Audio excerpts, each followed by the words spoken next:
Starting. Starting. ¿Tendrá el audio bajo? Pausar grabación, sí. ¿Y estará el sonido bajo? No. Sí, ¿viste? Ahí se Sí, pausa la grabación. Ahí Sí, pero no dijo. ¿El sonido o algo de- el sonido por ahí está muy bajo, ¿no? Sí, pero es lo que da el Zoom. No, no hay. Sí, ¿Tu nombre cómo es? Mariana. Mariana, la vez pasada también les dijimos, viste que está muy fuera de foco el Zoom. Y dijeron, Sí, es lo que hay. yo justo me reincorporé ahora, sí. Ah, Pero sí bueno. puede ser que hayan dicho y yo igual ahora reitero el pedido, porque sí. Ah, Igual es la lámpara, ¿eh? ah, Vieja la lámpara. bueno, Eh, es lo que hay, Isabel. es, Son los recursos que hay. es horrible.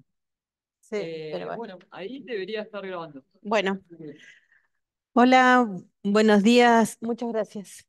Buenos días a todos y todas. Vamos a comenzar con la clase expositiva que teníamos pensada para desarrollar hoy más temprano. Se trata de la economía de y en la ciudad, a cargo de la profesora Isabel López. Isabel López es profesora consulta de la Facultad de Arquitectura y Urbanismo. Ha sido titular de esta cátedra, de todas las cátedras antecedentes, donde nos formamos todos nosotros. Así que para nosotros es un gran honor tenerla acá, Isabel.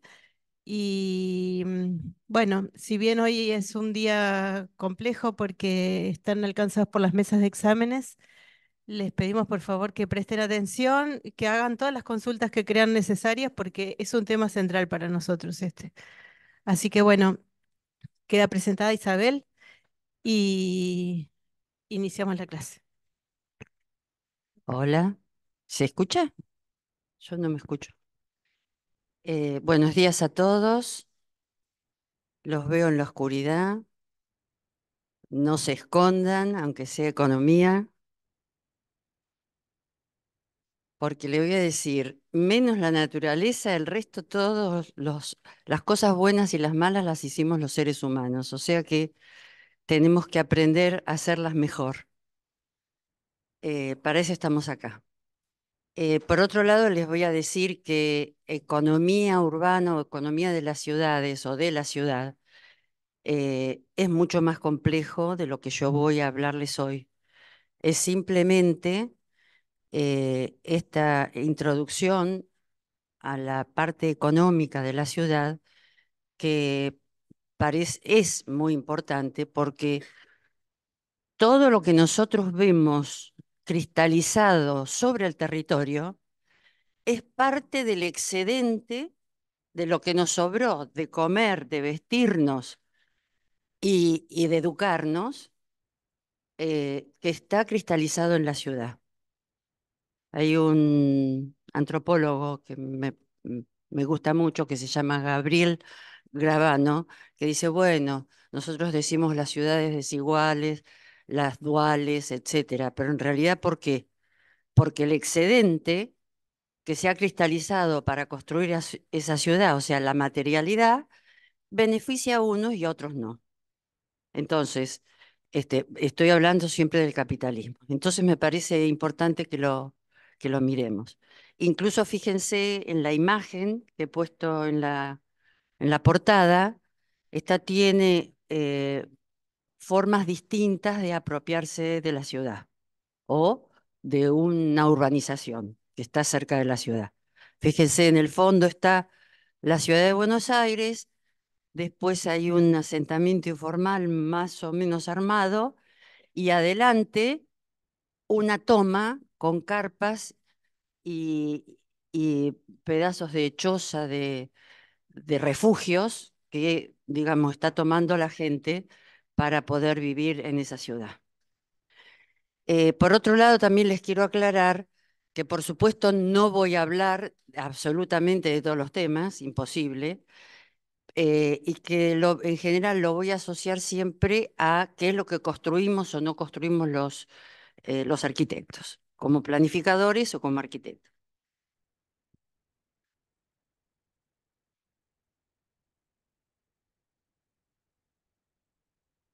No me responde.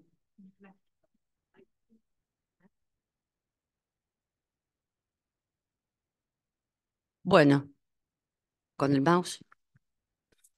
Bueno, la clase la dividí en cuatro partes. Una, donde vamos a ver las problemáticas en general, que más se asocian a la economía urbana.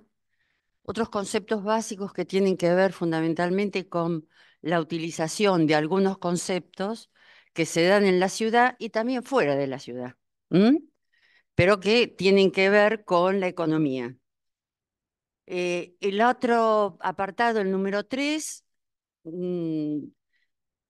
es esencialmente cómo se puede ver la ciudad de tres formas: como agente económico, como espacio económico restringido y la ciudad como actor que interactúa con otras ciudades. Y por último, algunas relaciones, algunas reflexiones finales.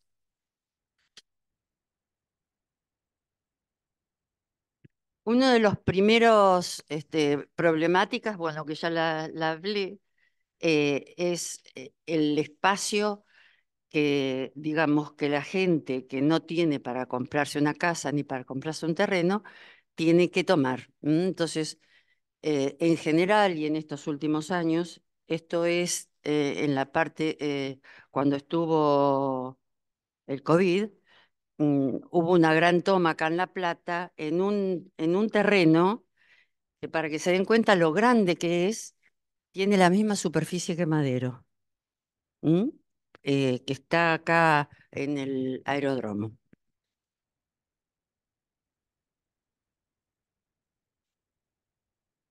Este problema de las viviendas informales o los barrios informales eh, es un problema, por supuesto, de la región metropolitana, pero de toda la República Argentina.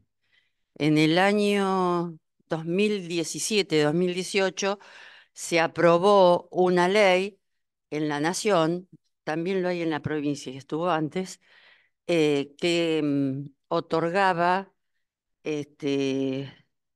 un certificado de vivienda a aquellos barrios que habían tomado tierra con más de 8 hogares. Estamos hablando del 2019, había algo así como, me parece que eran 2.400 hogares, una cosa así, no, más. Bueno, el tema es que hoy hay 6.400 hogares, han aumentado casi el 50%. Hoy estoy hablando del año 2023. Y ustedes fíjense que además es nada más que aquellos barrios que tienen más de 8 hogares. No estamos hablando de los barrios que tienen menos de 8 hogares. Significa esto que el problema de la vivienda y de la urbanización informal, por decirle así, porque no es urbanización, es un gran problema. Yo creo que es uno de los grandes problemas que tienen las ciudades y, por supuesto, la gente. Fíjense que la cantidad de kilómetros cuadrados que habría que urbanizar y hacer vivienda son 3 veces la ciudad de Buenos Aires. Para que se den cuenta, son 640 kilómetros cuadrados. ¿Mm? Una ciudad que se ha hecho hace 400 años.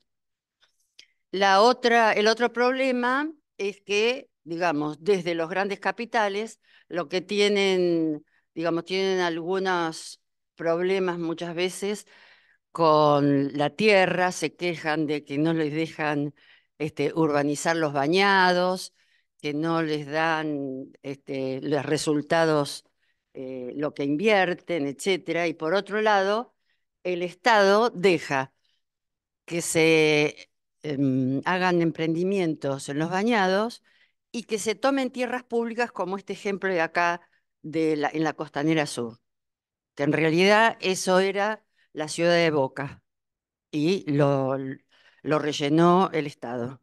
¿Mm? O sea, se ocupan tierras públicas también.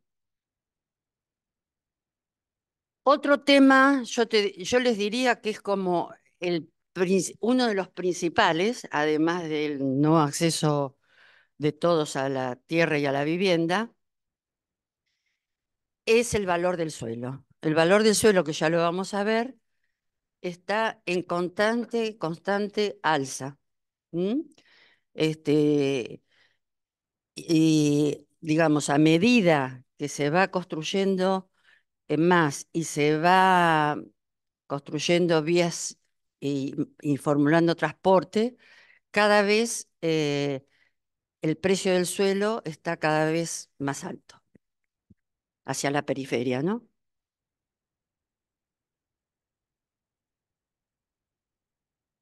Y por otro lado está otros problemas que tienen que ver con la planificación cuando no se consulta, la mayoría de las veces. ¿Mm?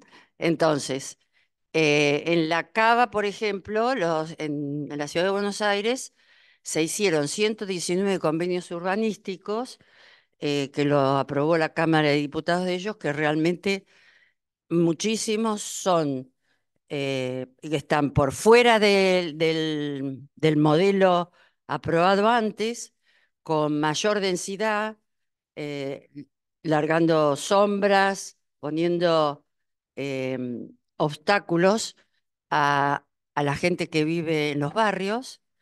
Y por otro lado, fíjense que acá habla de no a las torres. En Buenos Aires ha habido muchos movimientos con respecto a eso, incluso muchos barrios que han quedado congelados, aunque ya haya torres. Hay estuvo Julia Roca acá y les comentó, digamos, los tres puntos en que se basa la cuestión de la ciudad, que es la URBS, o sea, la materialidad, la faz política y los ciudadanos. Y, digamos, otra de las cuestiones que me parece importante y que lo vemos acá es que a su vez las ciudades están colocadas, ubicadas, asentadas en determinado lugar que comprometen la faz ecológica o de la naturaleza. ¿M? Se dice, se le llama oikos, que significa hogar. Entonces, esas cuatro situaciones que hacen a la ciudad, al asentamiento como tal, el otro tema que me parece muy importante es que en la ciudad también se dan situaciones de simultaneidad. Yo creo que eso es lo que lo pinta más de cuerpo entero. O sea, ¿qué digo con qué significa situaciones de simultaneidad? Significa que al tener que vivir todos juntos y aglomerados, en realidad lo que hay que solucionar es tanto el crecimiento extensivo, que lo hace antieconómico totalmente, o deja a gente sin accesibilidad, o aquellas actividades que deben hacerse simultáneamente, porque para eso están, por ejemplo, educación, salud o lo que fuera, que tienen que organizarse desde el punto de vista estratégico de la ciudad de forma importante que todos las podamos usar simultáneamente sin congestionar.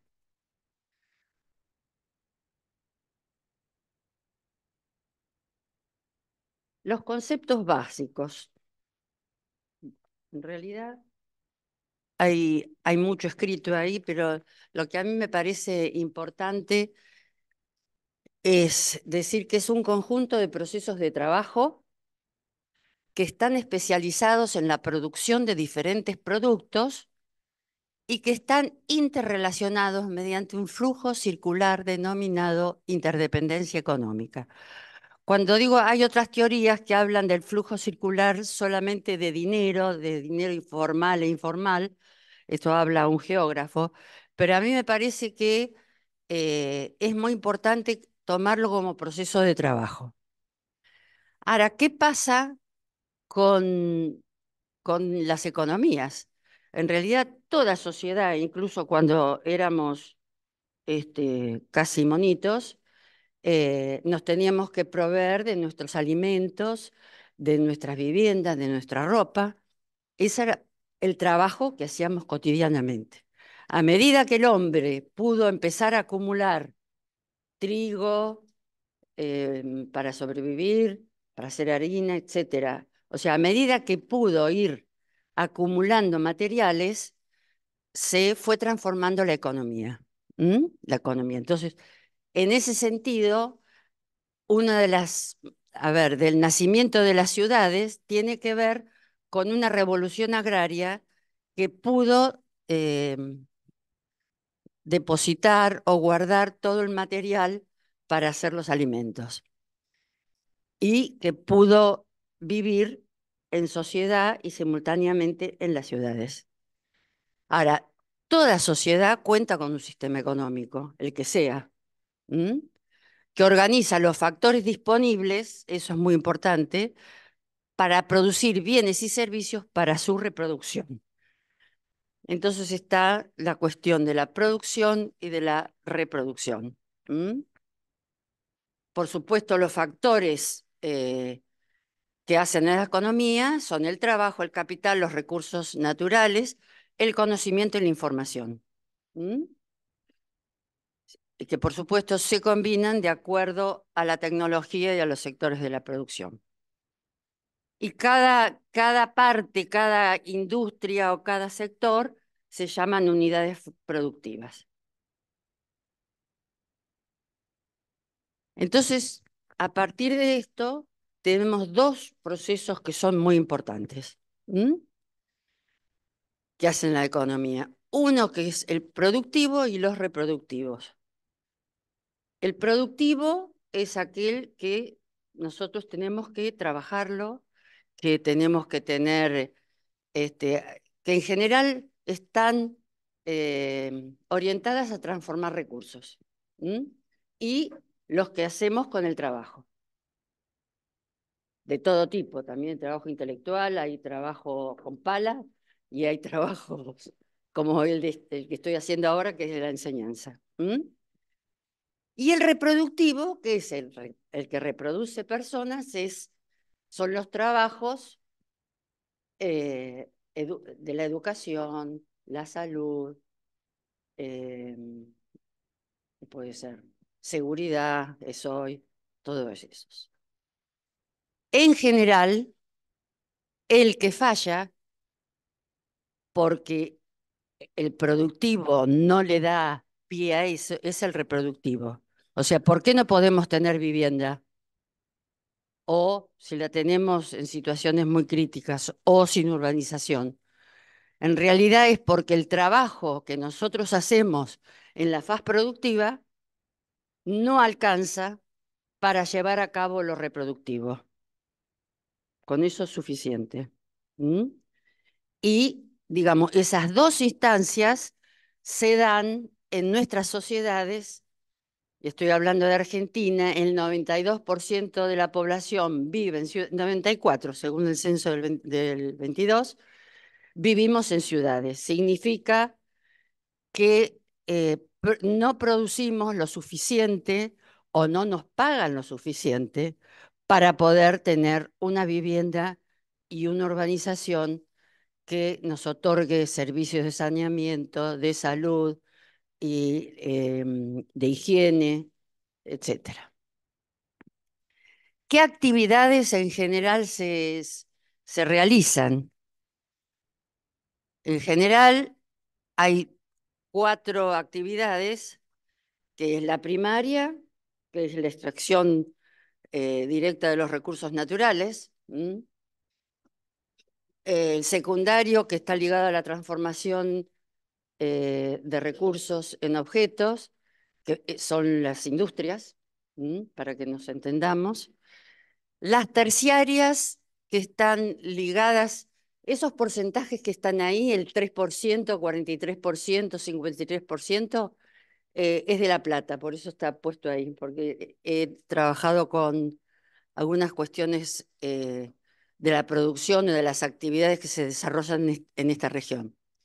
Las terciarias en realidad están ligadas a la producción de elementos no tangibles y distribución de productos originados en otras actividades. Es el comercio, la industria, perdón, el comercio en todo su tipo, este, mm, la organización de bienes, los servicios financieros, los servicios de todo tipo, y las cuaternarias, que son, digamos, tienen su origen hace más de 40, 50 años, nunca antes, están ligadas al conocimiento y a los servicios imposibles de mecanizar. O sea que, en general, hay alguien que organiza digamos, la reciprocidad del bien o del servicio, tales como la generación e intercambio de información, tecnología, consultoría, educación, investigación, desarrollo, finanzas,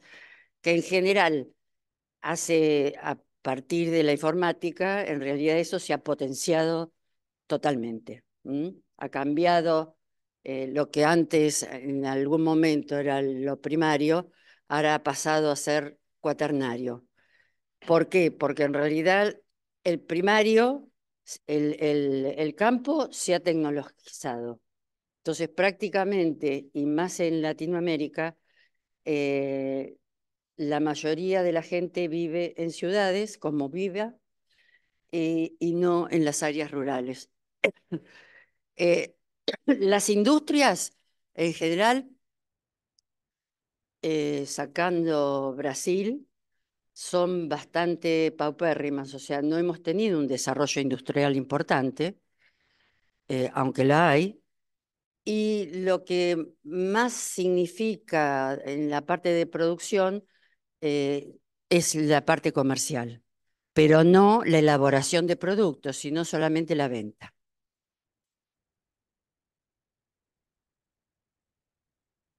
Y por supuesto, todo esto, estas que les decía, están en las ciudades, ¿no?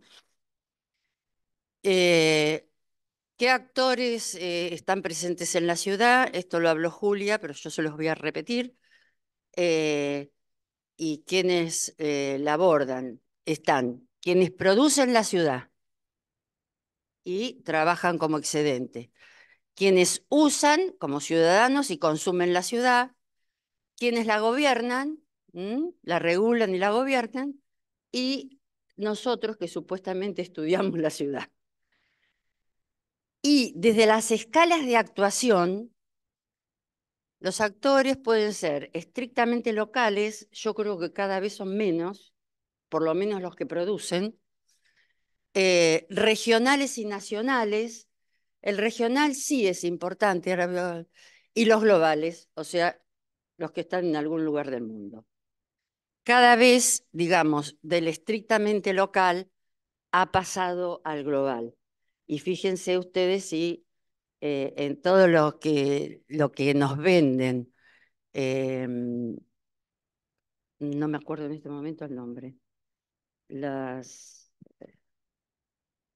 el franquiciado, eh, fíjense ustedes en todos los negocios que lo que compramos no se hace acá. Cuando yo era chica, hace mucho, eh, nosotros conocíamos a todos a todos los comerciantes.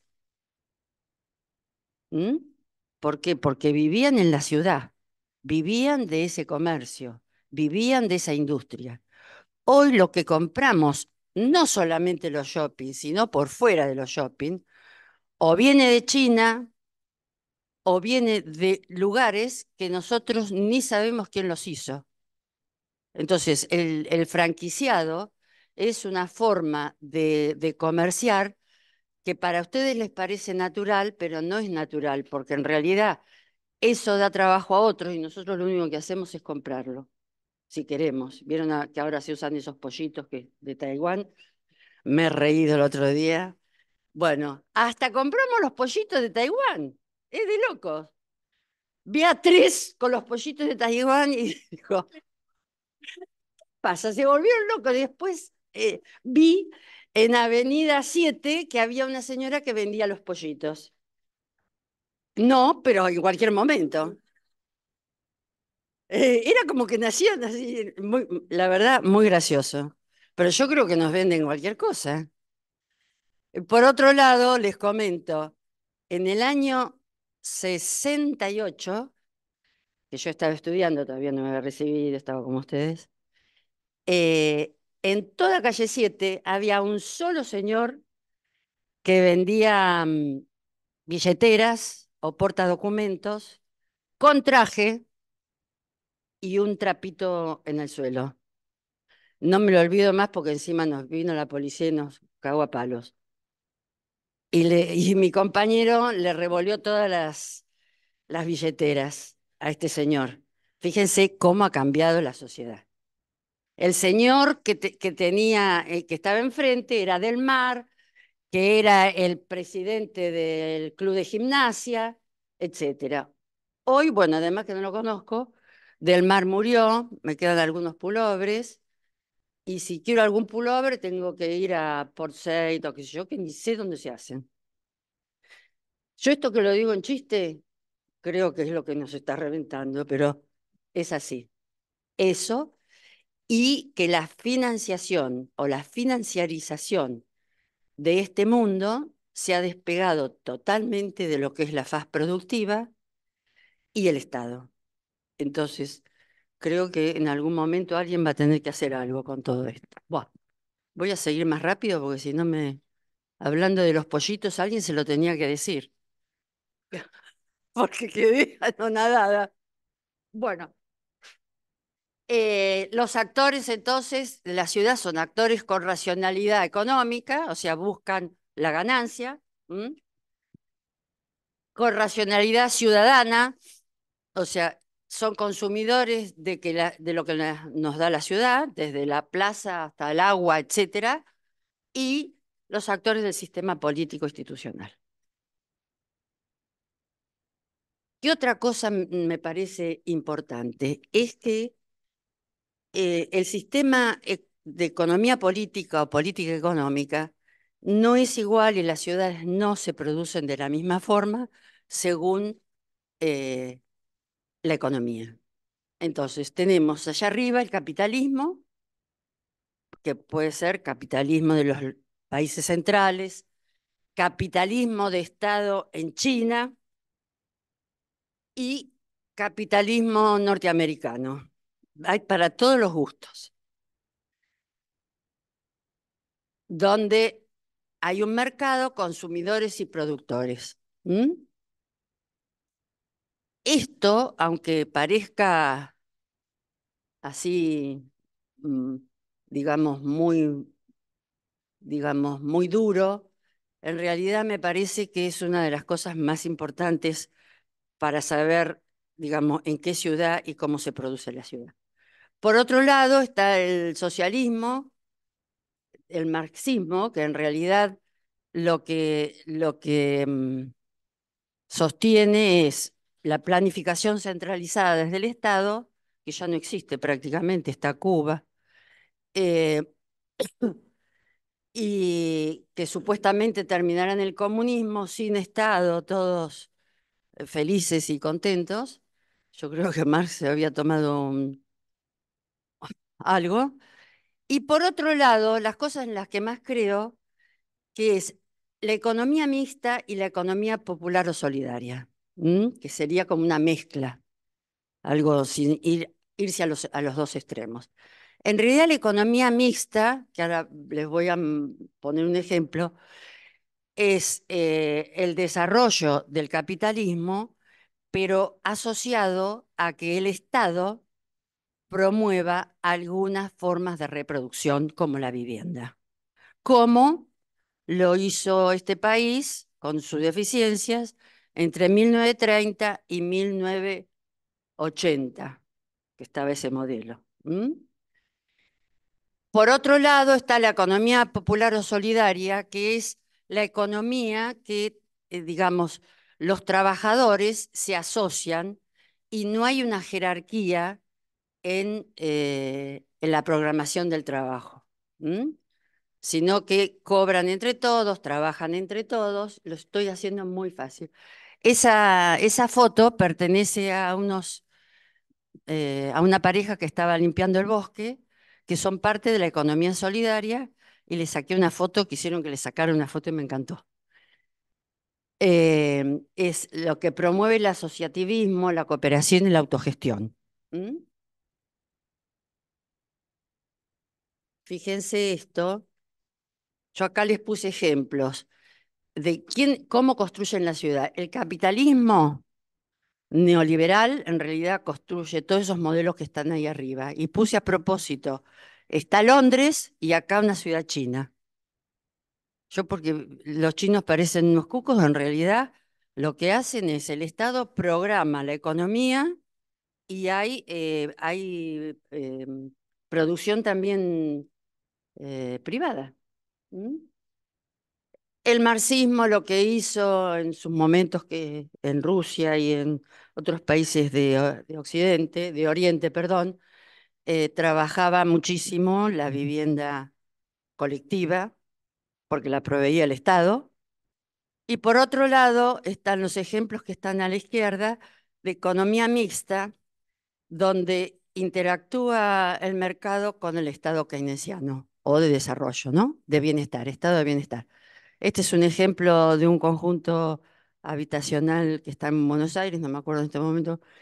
Y esto que está a la izquierda, que ven esas casitas todas juntitas y que me parece que es un conjunto que está en México, es cómo trató de solucionar, esto lo tienen en la bibliografía ustedes, cómo trató de solucionar la vivienda México em, a través de los agentes privados. ¿Qué pasó? Esto duró un montón de tiempo, hasta la actualidad. ¿Y qué está pasando? Según lo que dice Pradilla Cobos, que lo tiene como bibliografía, que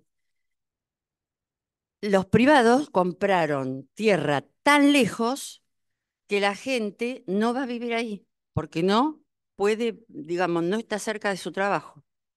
Entonces prácticamente quedó deshabitado millones de viviendas. Yo en este momento no me acuerdo y no quiero, leanlo después de la bibliografía.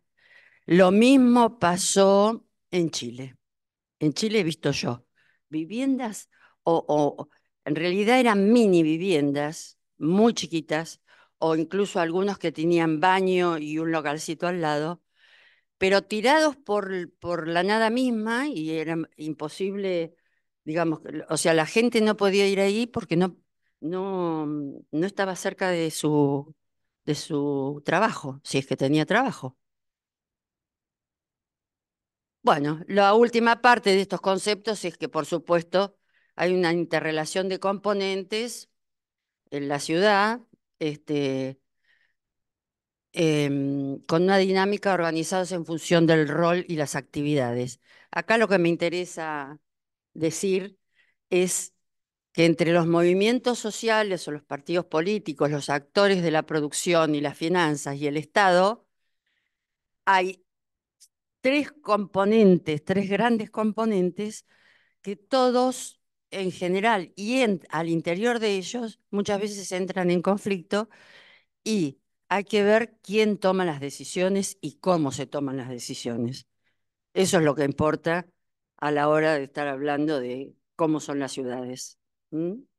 Y, digamos, quién, quién de todos o quiénes en cada grupo puedan tomar decisiones. Bueno. El último, pensé que había terminado, es este concepto de los cambios producidos en la sociedad de Internet, que ya lo hablé. ¿M? Con los pollitos, con el sistema financiero, con todo lo que estuvimos hablando. ¿M? O sea, ¿qué pasó con la sociedad de Internet o con el Internet? ¿M? Hubo una transnacionalización del sistema financiero y internalización de los mercados de consumo y de trabajo. O sea, yo hoy puedo trabajar en un remoto lugar que ni siquiera conozco, como puedo consumir también de un lugar que ni siquiera conozco. ¿Mm?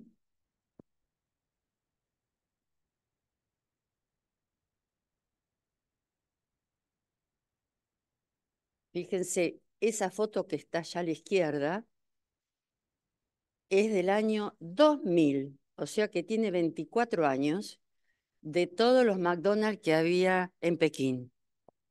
Me imagino que ahora ya el pescado se olvidaron de que existe. Eh, Después esta Subway, o sea, todos, no puse más, pero digamos, son todos. El único que no estaba en La Plata era Starbucks y está hace rato. ¿Eh? Exacto.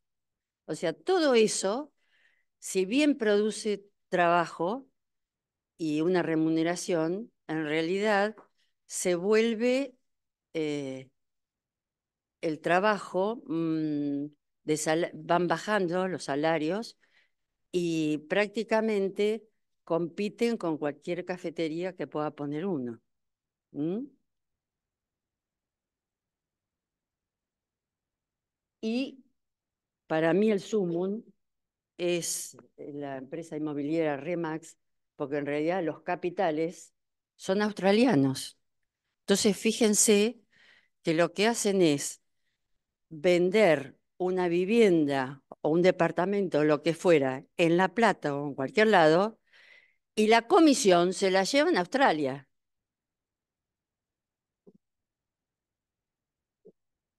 Incluso, hay, como dice ahí, hay una batalla contra Remax, aunque por supuesto no le dan ni bolilla, porque en la provincia de Buenos Aires los martilleros están, digamos, tienen una ley que las organiza y no, digamos, le hicieron la vida imposible a Remax, pero Remax sigue. Lo mismo pasó con Uber y pasa con los delivery. Bueno, y acá empezamos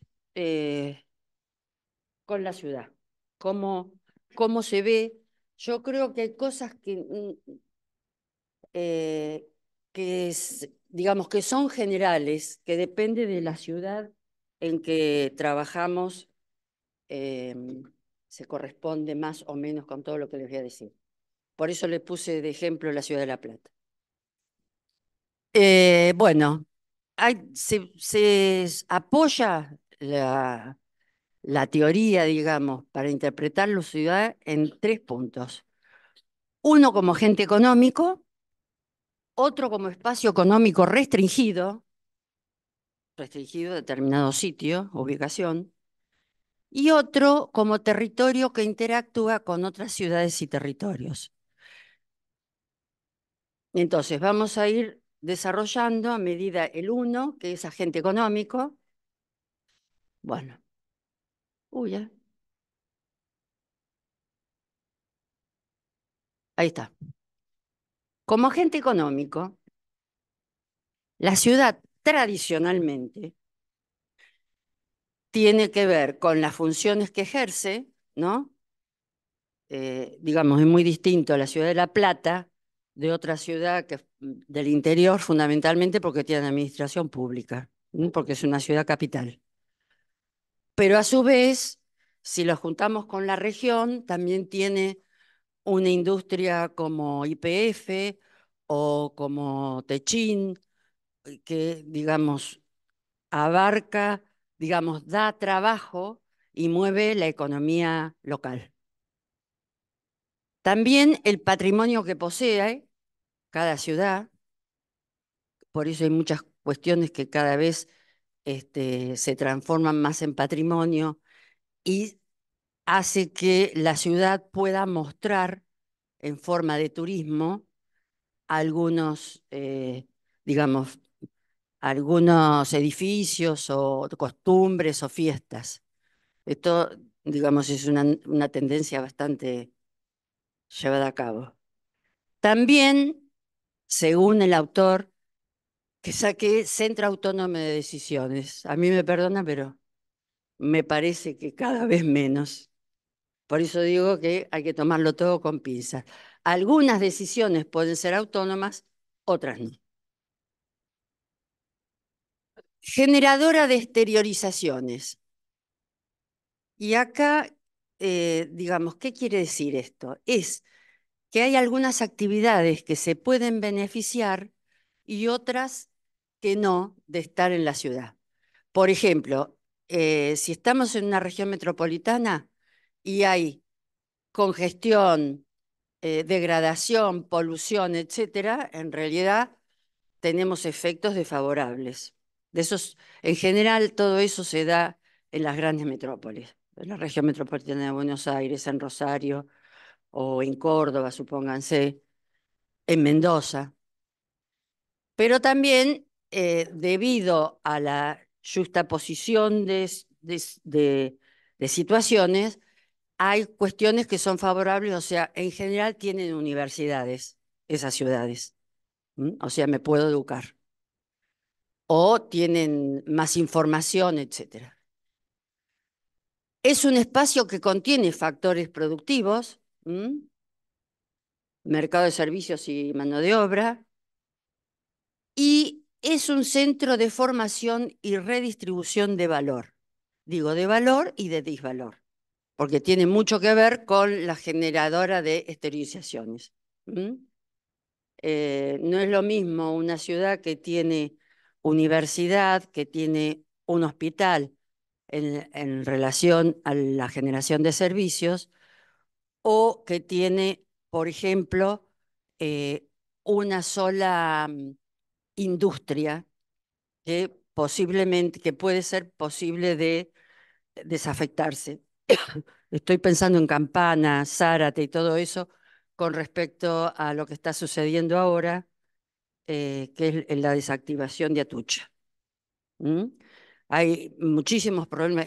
Está ya estudiado hace mucho, que cuando una ciudad depende de una o dos medios de producción o formas de producción, y eso se desactiva, en realidad es un problemón social muy importante. Así ha habido ciudades, incluso norteamericanas, que prácticamente, no me acuerdo en este momento cómo se llama, Detroit. eh, Detroit y Liverpool. ¿Liverpool? Sí. Baltimore, quiero decir. Baltimore también. Baltimore le hicieron proyectos también tenía, digamos, lo que tiene Baltimore, por ejemplo, es la excelencia en salud, pero el resto prácticamente dejó de ser productiva y tiene muchísimos problemas sociales, igual que Detroit. eh, y lo que hacen los planificadores es ver cómo la van desactivando. Incluso han roto, destruido 40.000 viviendas, cosas así, que uno ni se las imagina.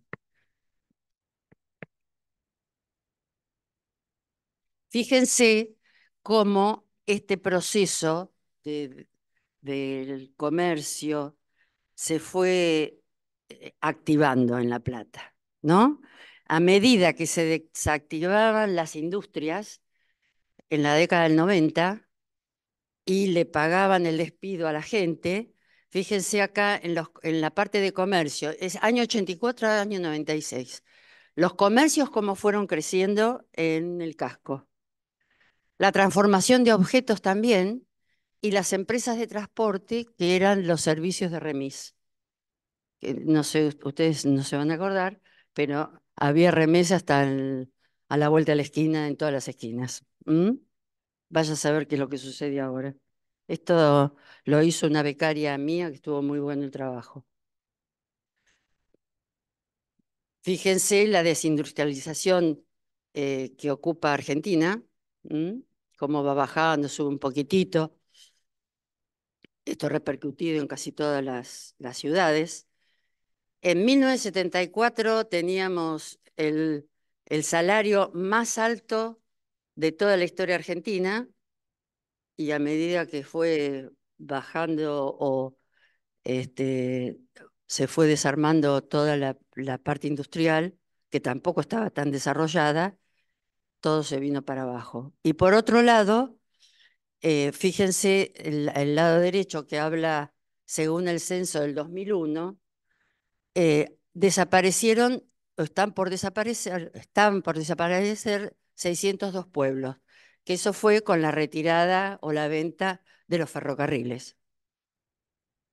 O sea, todas las pequeñas ciudades que se habían fundado a la vera de los ferrocarriles, prácticamente empezaron a desaparecer.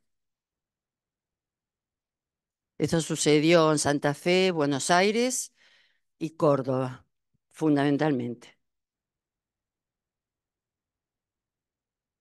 Y por otro lado también, entre el 2003 y 2012, fíjense, aparte de la administración, las actividades de renta, fíjense lo que subió en La Plata fueron los servicios financieros, como corresponde el servicio doméstico, y por supuesto la administración pública. Todo el resto prácticamente bajó en su actividad. La industria manufacturera, la construcción, el comercio.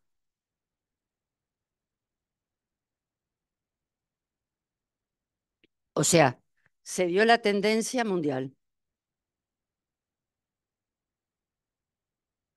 También la informalidad, voy a ser más rápido, em, del comercio formal y el centro tradicional, como en todos lados, apareció también distintas grandes superficies. Y cuando les hablo de franquiciado, les hablo acá de la galería Pasaje Rodrigo, perdón, y de las grandes superficies como puede ser Walmart.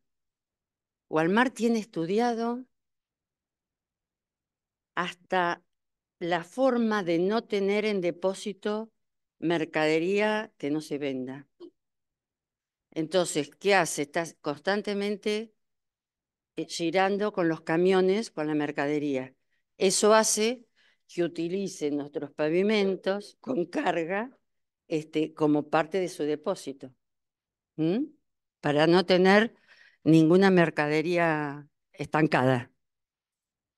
Lo tiene totalmente estudiado. Y por otro lado, las industrias también se trabajaron en parques industriales. Se privatizó eso. Por último, entonces, con estas ciudades, como agente económico, lo que cambió entonces fueron funciones informacionales, funciones basadas en el conocimiento y funciones financieras y de control global. Esto es, digamos, el final de esta mirada. Como espacio económico restringido, la segunda mirada. Tenemos tres ítems importantes. No quiere decir que no haya más. Uno, como es la morfología del espacio urbano, que depende de las dinámicas, depende de cómo eran las movilidades, etcétera, se arma determinada morfología de los espacios. La otra que tiene la lógica de la localización de actividades que yo creo que hoy ha cambiado muchísimo. Les traigo lo que tenía, pero me parece que, porque aparte no hay otros estudios, y los valores de suelo. Agente muy importante desde la economía, porque prácticamente es el basamento de donde vamos a construir los arquitectos. Cuando construyamos en el aire va a ser una ventaja. Bueno, la morfología de los espacios urbanos. El primer ejemplo que les traigo para que nos demos cuenta del impacto de la forma que tiene es la comparación entre la ciudad de Atlanta y Barcelona, que tienen la misma cantidad de habitantes con una superficie que no sé cuánto es, ni lo leí. Tienen sí, 2.300.000 habitantes, 2.800.000.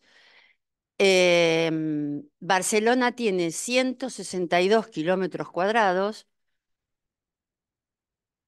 y Atlanta tiene 4.280 kilómetros cuadrados. Se las debo para mantener esa ciudad. Se nota que tienen mucho dinero o muchos pozos, no sé. Pero además de la polución, etcétera, y la cantidad de tiempo que demoran en ir a su trabajo o a su estudio, etcétera. Esto me parece que es una de las cosas más importantes a tener en cuenta cuando uno planifica la ciudad. ¿Cómo hacerla más concentrada?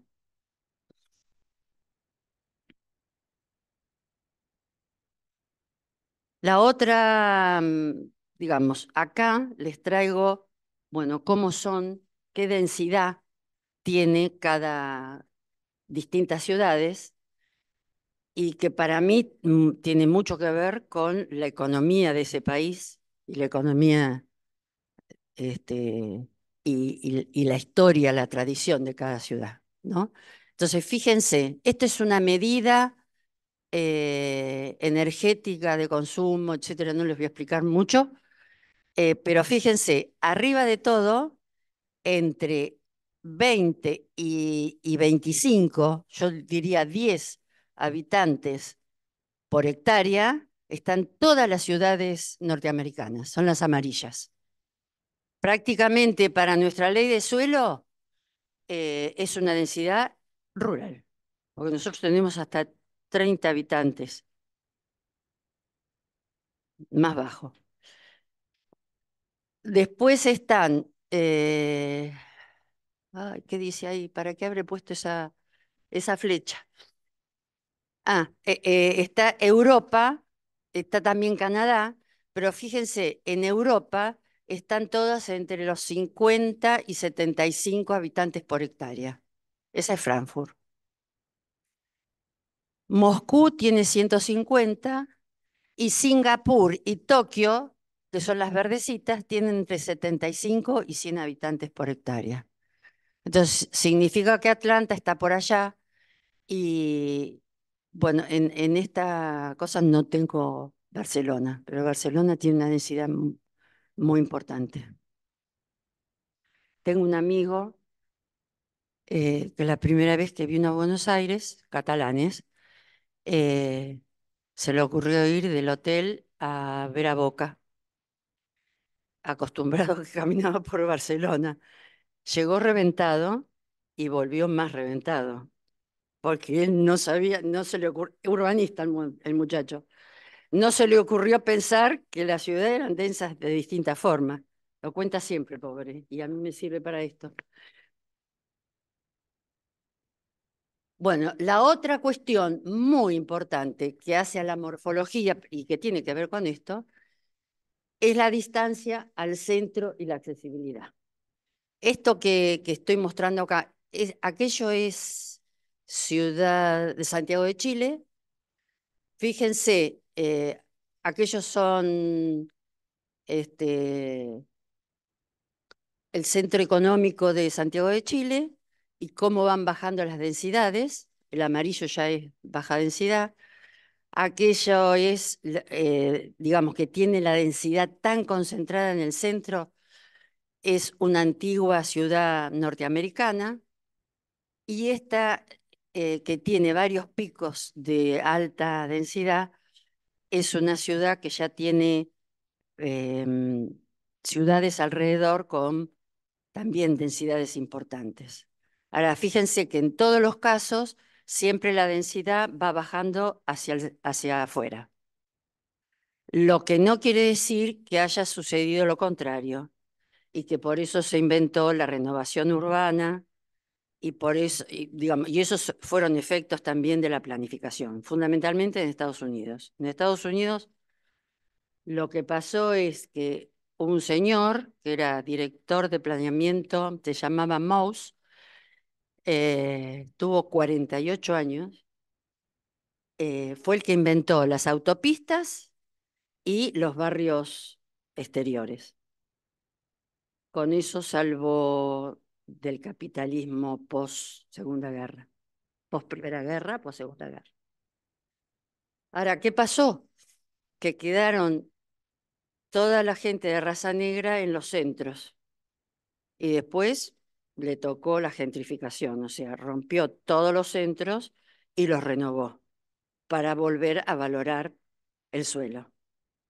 Al final lo echaron unas mujeres, ¿eh? Sí, y otras, sí. Bueno, pero el señor duró 48 años. Bueno, por supuesto, digamos, la movilidad intensiva, de los usos más cotidianos, se arma en casi todas las ciudades usos más extensivos, conviven varias escalas temporales, el tiempo real y el tiempo histórico, y hay cada vez más personas que se desplazan y mayores desplazamientos, cosa lógica porque vivimos cada vez más y más alejados de la ciudad. También existen los comercios, los centros tradicionales, las áreas comerciales ligadas a las vías de transporte público, las grandes superficies comerciales, la localización de actividades. Bueno, todo esto, digamos, tiene distintas localizaciones. Se va, se van, dijera Acher, se va haciendo metástasis, o sea, de un centro más histórico se va a convertir en grandes superficies, este, se colocan fuera de la ciudad y más cerca de lo regional, de las autopistas, como dice ahí, o ligadas al comercio, ligadas a las vías de transporte público. Yo hay una cosa que no sabía, que calle 8 en realidad se armó como comercio, como área comercial, a partir de que pasaba uno de los micros que iba a Buenos Aires. No se armó, digamos, por alguna cosa que tuviera que ver con la ciudad de La Plata. Después ya quedó. También hay distintas localizaciones de actividades industriales. Estas son las pequeñas industrias, las grandes están en el partido de La Plata, de Ensenada, entre Ensenada y Berisso. Hay distintas localizaciones según las formas de residir. Dijimos, por necesidad, por protección y por selectividad. No me quedo. Y por último, digamos, eh, el valor del suelo. El valor del suelo en realidad es como, puedo decir, eh, en principio que está totalmente tapado, está como solapado. eh, no es algo que se vea, que sea transparente. ¿Mm? Por otro lado, depende muchísimo de lo que tiene a su alrededor, también de la oferta y la demanda. Entonces resulta algo, yo por acá lo tenía anotado, cuáles eran los problemas. O sea, que no es transparente, es imperfecto en la oferta y la demanda, es especulativo y está orientado siempre al alza. Entonces, del valor agrícola pasa al costo de urbanización y después está la accesibilidad del terreno por distancia geográfica, si es por carretera, por tiempo, los costos de transporte, todo eso hacen a valores distintos. Hay valores que tienen que ver con la escasez y otros con la situación. En general, eh, cuando salta del valor del área rural a la urbana, cuando se urbaniza, eso se dice que es una renta absoluta, esa diferencia. Si, digamos, es en distintos lugares, se dice que hay, y según los usos y las actividades, se habla de la renta diferencial.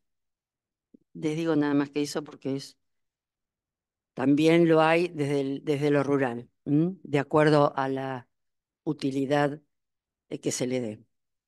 Sí, lo que me importa comentarles es que si bien hay una plusvalía, o sea, un plusvalor, un valor de renta en cada uno de los terrenos, resulta que el terreno urbano no tiene nada de trabajo del hombre.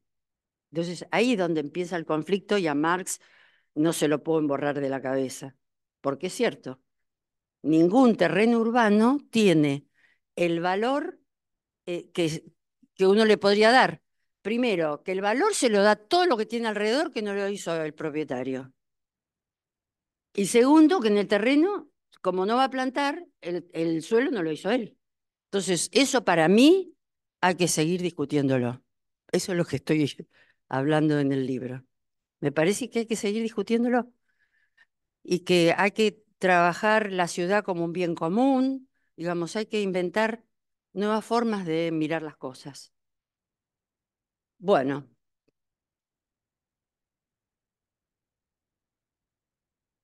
fíjense en La Plata, es año 91.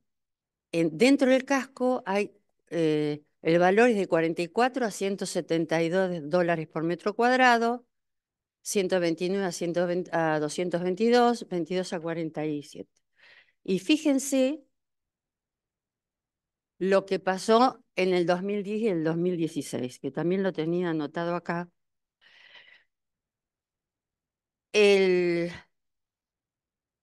a ver, el del casco urbano pasó de 129 dólares, 222, a 2.144 dólares en pleno centro. Y además los valores empezaron a aumentar por fuera del casco.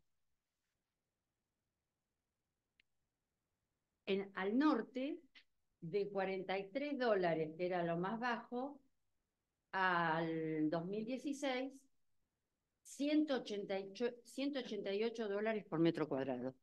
138, perdón. No veo nada. O sea, y esto sucede siempre. No solamente en esta ciudad, aclaremos, en todas las ciudades del mundo.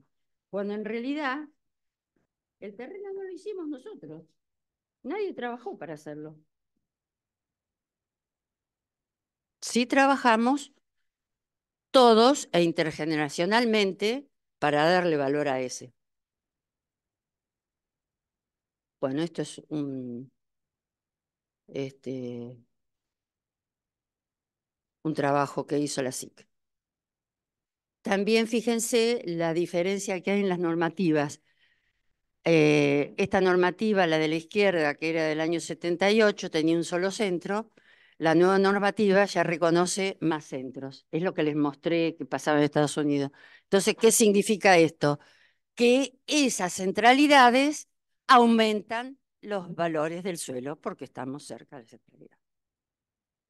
Por otro lado, como la sociedad se ha tercerizado o cuaternarizado, lo que sucede es que cada vez hay más centralidades porque no hay industria. No hay otro, lo que hizo que surgieran las ciudades como la industrialización. Bueno, y por último, el territorio que interactúa de las ciudades, que interactúa con otras ciudades y territorios. Y acá, a mi juicio, viene como la disolución de la ciudad eh, más concentrada, el armado de una periferia muy flotante, muy débil, muy fragmentada. ¿Por qué? ¿Qué pasa? Las ciudades están con las áreas de influencia, después hay una jerarquía de las ciudades que son totalmente distintas a las que había en otro momento, y la ciudad como red o conjunto de redes. Y acá sí me parece importante decir que no es que están, digamos, no necesariamente o no casi nunca están cercanas unas a otras, como estaban en otro momento con la jerarquización.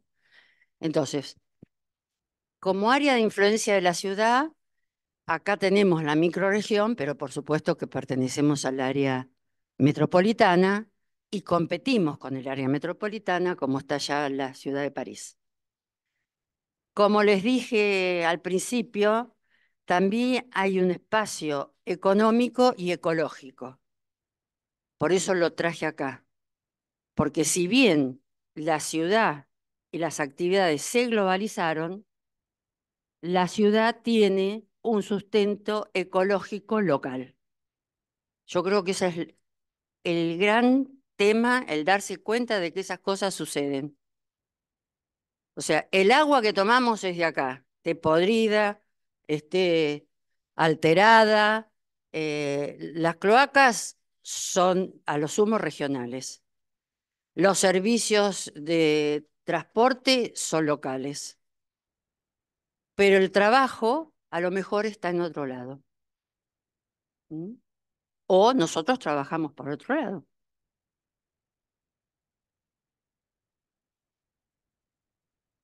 Y después está la jerarquía de las ciudades, que en realidad todo esto ya existía, pero esas jerarquías empezaron a tener, em, a ver, otras relaciones, unas relaciones más continentales, y acá en América Latina no sucedió tanto porque no hubo grandes transformaciones en las carreteras, en los movimientos. En Europa prácticamente, digamos, con los trenes de alta velocidad, cambió totalmente la estructura. Nosotros porque somos un territorio muy, muy grande. Y por otro lado, todo el conjunto de redes. Fíjense, acá, lo que está dibujado acá es la nueva ciudad global. O sea que no es una ciudad. Empezó con un libro que decía Tokio, Londres ¿y quién era? Y París. No, no es París, Nueva York. ¿Cómo vamos a decir París? No. Y en realidad, según Castells, lo que sucede es que hay sectores de ciudades grandes e importantes que están globalizadas, que son las que interactúan con otros sectores, con la parte financiera, etcétera. ¿Mm? O sea, eso de que los bancos nunca duermen, o las ciudades nunca duermen, los que no duermen son los que apuestan en los bancos o en las bolsas. Esos son los que no duermen. Incluso me he enterado que hay máquinas ya que hacen el trabajo de ver con quién se puede ganar más dinero, entonces apuestan a eso, ¿no? O sea, juegan a la ruleta con nosotros. Bueno, esto es, por supuesto que se da gracias al cableado de Internet. Siempre me pregunto si los cobran en el cableado de Internet. Y por último, entonces, digamos, lo que quiero dejar más o menos en claro es que en algún momento la ciudad pasó a ser de un espacio económico restringido, agente económico y territorio que interactúa con otros territorios, que prácticamente los otros territorios eran la región, pasó a ser una ciudad que interactúa con otras ciudades y territorios como más importante, ser un agente económico y un espacio económico restringido. Yo creo que lo que sigue es como espacio económico restringido. Y prácticamente como agente económico ha pasado a competir con el territorio que interactúa con otras ciudades y territorios.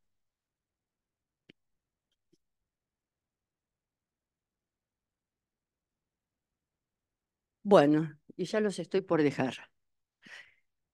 Que nosotros como somos arquitectos, pensé que era importante reflexionar acerca de qué dimensiones del espacio se consideran importantes en la economía urbana.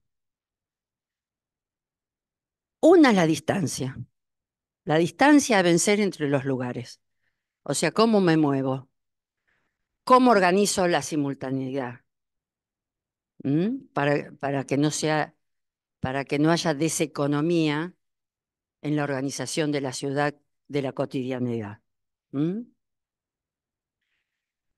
La otra, el espacio como superficie, por lo que hay por encima de la superficie, que tienen distintos valores de atracción, de potencialidad y hasta los abandonados, que quizás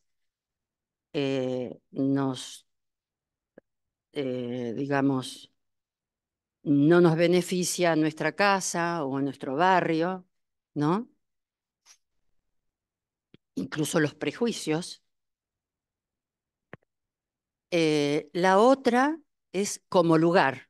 Uno es como distancia, como superficie, como lugar.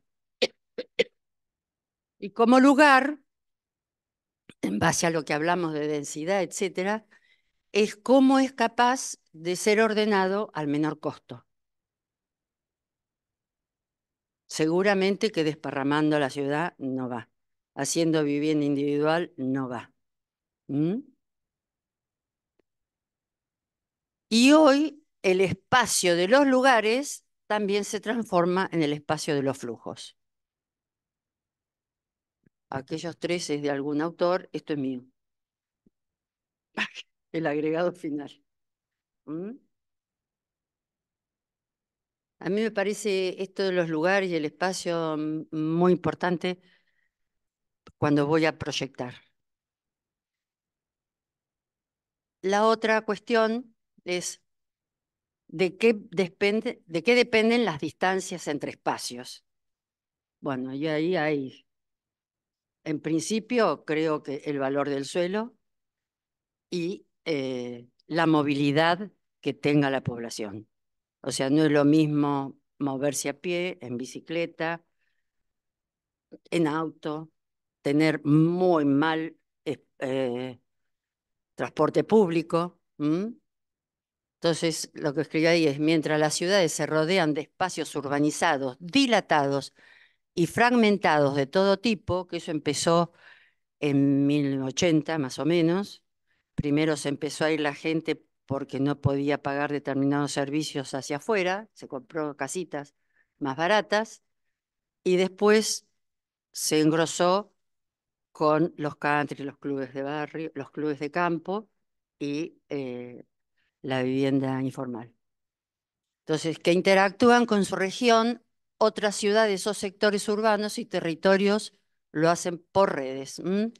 Así se conforman espacios como subsistemas complejos y heterogéneos. O sea, decir hoy que La Plata es el dibujo que mostré es imposible, es mentirles, porque yo no sé, digamos, cómo está conectado cada ciudadano, cada grupo de ciudadanos con otros territorios, ni cómo están otros territorios con nosotros. Por eso hablo de Remax y de otras cuestiones que en realidad eh, son industrias o servicios que se producen en otro lugar, que dan servicio a otros y económicamente los cobra otros, cobra otro.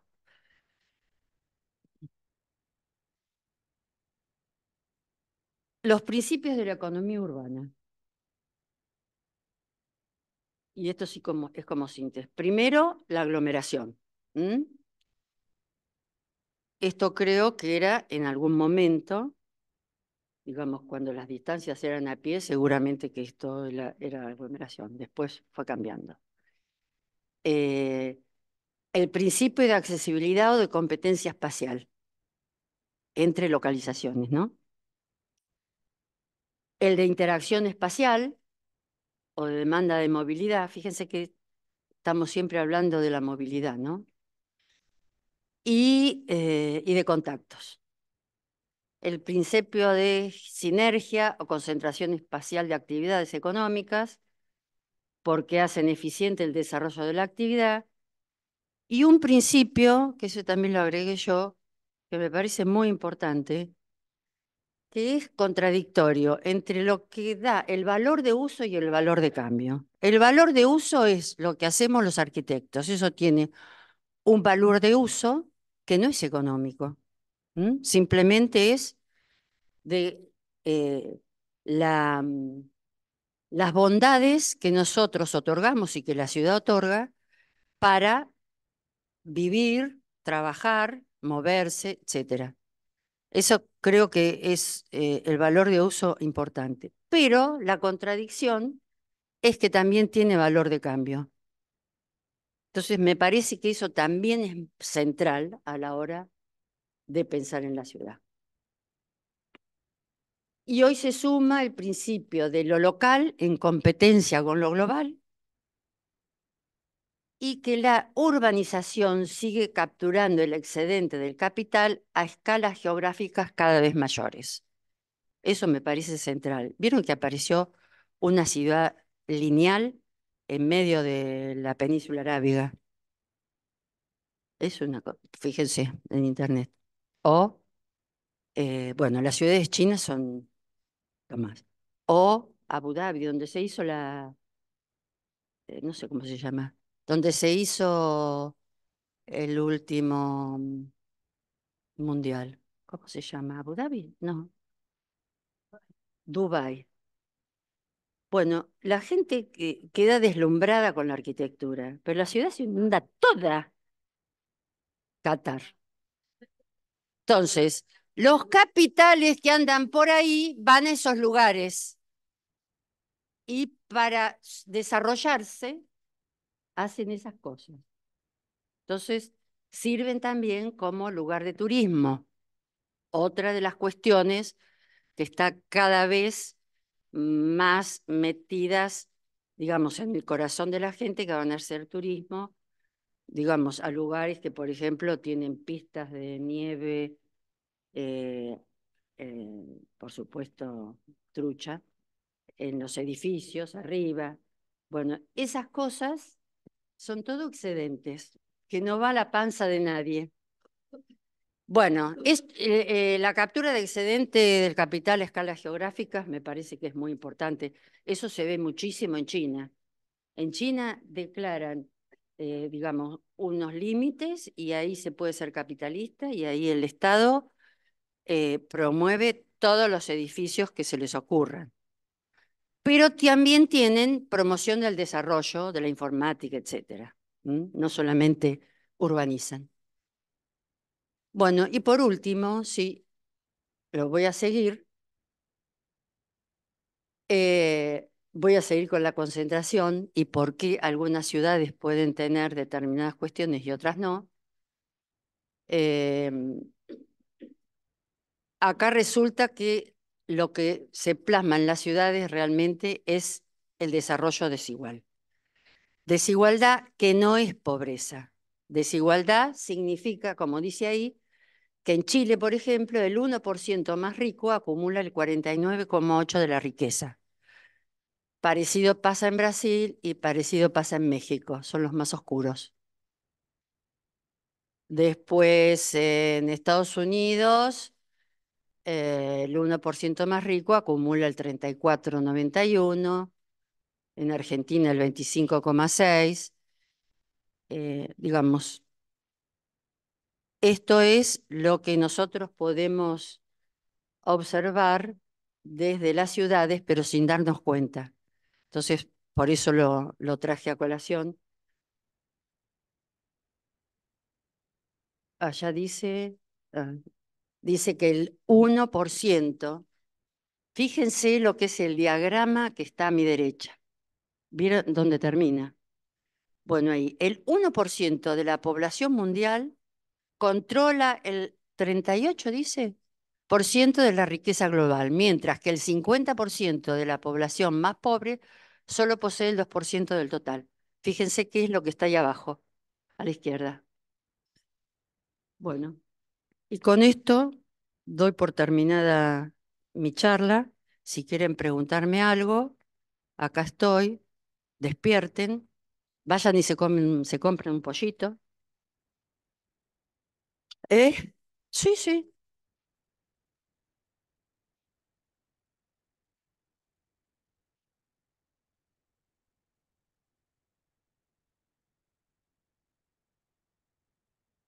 Sí, ya está, ¿no? Sí, ya te la